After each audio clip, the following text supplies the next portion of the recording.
और अमरीकी नायब सदर जेडी वेंस ने दावा किया है कि अमरीका ने ईरान के जौहरी प्रोग्राम को तबाह कर दिया है। फॉक्स न्यूज़ को इंटरव्यू में जेडी वेंस का कहना था कि अमरीका ने ईरान की गैर रिवायती अस्करी सलाहियत कम कर दी है। उन्होंने कहा कि अमरीका और ईरान के दरमियान मुज़ाकरात में पेशरफ्त हुई है, ताहम तनाज़ा अभी ख़त्म नहीं हुआ।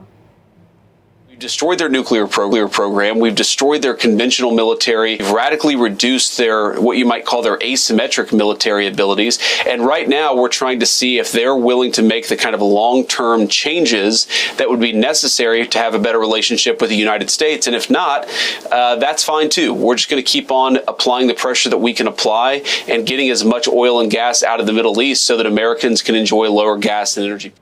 अमरीकी नायब सदर जेडी वेंस ने दावा किया है कि अमरीका ने ईरान के जौहरी प्रोग्राम को तबाह कर दिया है। फॉक्स न्यूज़ को इंटरव्यू में जेडी वेंस का कहना था कि अमरीका ने ईरान की गैर रिवायती अस्करी सलाहियत कम कर दी है। उन्होंने कहा कि अमरीका और ईरान के दरमियान मुज़ाकरात में पेशरफ्त हुई है, ताहम तनाज़ा अभी ख़त्म नहीं हुआ।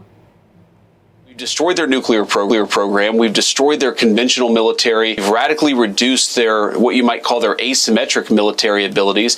And right now we're trying to see if they're willing to make the kind of long-term changes that would be necessary to have a better relationship with the United States. And if not, that's fine too. We're just going to keep on applying the pressure that we can apply and getting as much oil and gas out of the Middle East so that Americans can enjoy lower gas and energy.